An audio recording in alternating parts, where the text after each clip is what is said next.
Chiller run করার আগে আমাদের কি কি বিষয় দেখতে হয়? সবকিছুই দেখতে হয় আসলে। এখন তুমি যেহেতু আমাকে চিলারের সামনে এনে বলছো, সো আমি ধরে নেই যে তুমি বাকি সবকিছু কমপ্লিট করে এসেই আমাকে চিলারের কথা বলছো। হ্যাঁ, তো চিলারের আগে ফার্স্ট তুমি কি কি কাজ করে আসছো? এফসি এইচইউ এগুলো সব ছেড়ে দিছো, বাল্বগুলো ওপেন হয়েছে কিনা শিওর হয়েছো, তারপর পাম্প ছেড়ে দিছো। মানে এক কথা হলো চিল্ড ওয়াটার লাইন থেকে শুরু করে মেশিন সবকিছু রান করছো। এখন তুমি চিলারে আসছো, চিলার রান করবা। চিলার রান করার আগে গুরুত্বপূর্ণ কয়েকটা বিষয় আছে যেগুলো ভুল করলে আমার চিলারে বড় রকমের ক্ষতি হতে পারে। 24 ঘন্টা আগে তোমাকে কি করতে হবে? ওই চিলারটা পাওয়ার অন রাখতে হবে, যেন হিটারটা গরম হয়। হিটার গরম কত হবে তুমি চালানোর আগে তোমাকে এটা চেক করে নিতে হবে যে হিটার টেম্পারেচার আমার কত হইলো আজকে। 100+ হইতে হবে, না হলে আমি হিটার কোনোভাবেই মানে চিলার আমি কোনোভাবেই চালাইতে পারবো না।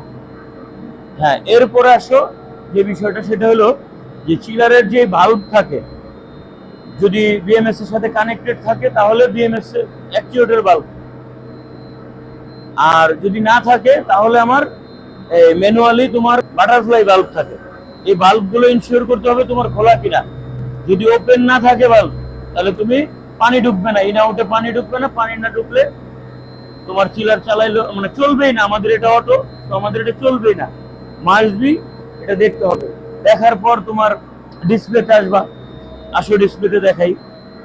ডিসপ্লেতে যখন আসবা, এই ডিসপ্লেতে তুমি খেয়াল করে দেখবা যে ডিসপ্লেতে কোনো রকমের ফল্ট দেখায় কিনা। যদি আমাদের কোথাও কোনো গ্যাস বা ইলেকট্রিক্যাল কোনো ইস্যু থাকে, তাহলে এটা কি করবে জানো?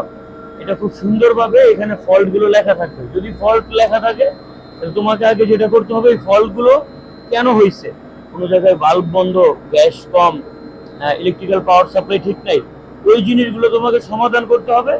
তারপর তোমাকে চিলার রানের চিন্তা করতে হবে। হুম, এই হলো চিলার চালানোর আগের যে ব্যাপারগুলো, যে বাল্বগুলো অ্যাকচুয়েটর গুলো এগুলো খোলা কিনা, তারপরে ডিসপ্লেতে কোনো রকম ফল্ট আছে কিনা। আর 24 ঘন্টা আগে যেটা বললাম, এটা কিন্তু শিওর মাস্ট। মানে ওইটা না দেখে চিলার চালাই দিলে বিশেষ ঝামেলা হবে আমাদের। তো ওই জিনিসগুলো মনে রাখবা, এতটুকু। আপনাকে অসংখ্য ধন্যবাদ স্যার, এভাবে সুন্দর করে বোঝানোর জন্য।